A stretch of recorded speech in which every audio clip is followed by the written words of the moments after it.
So I sometimes think of this book a bit like that game Fantasy Dinner Party, you know, where you imagine people that you'd really like to spend an evening with. I mean, there was Leonard Cohen and Charmian Clift and George Johnston and Goran Tunstrom and countless other people all here writing books, writing poetry, painting pictures, making music and having fun.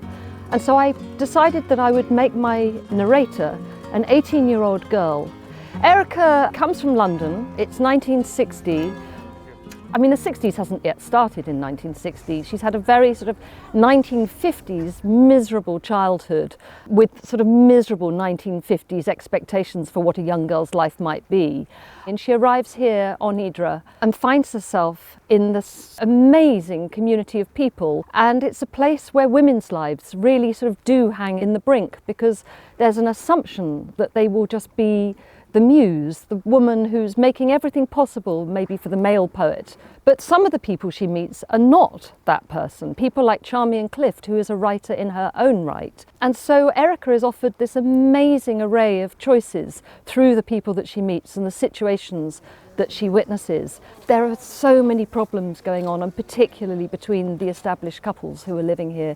Problems of work, problems of fidelity, all the things that later on the 60s came to address in various ways, and where equality was being forged. But at the moment that Erica arrives, all of these things are on the table and being squabbled over.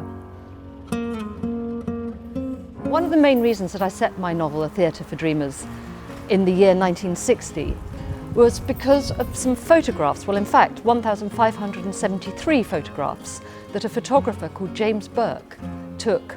The most famous maybe of those photographs are the ones that he took with Leonard Cohen sitting where I'm sitting here, Charmian Clift beside him here, and Leonard playing his guitar, which is often used to illustrate the idea that Leonard Cohen played his first concert on Hydra. You can see this immense intimacy between Charmian Clift and Leonard Cohen, and it's that begs all sorts of questions about what their relationship might have been.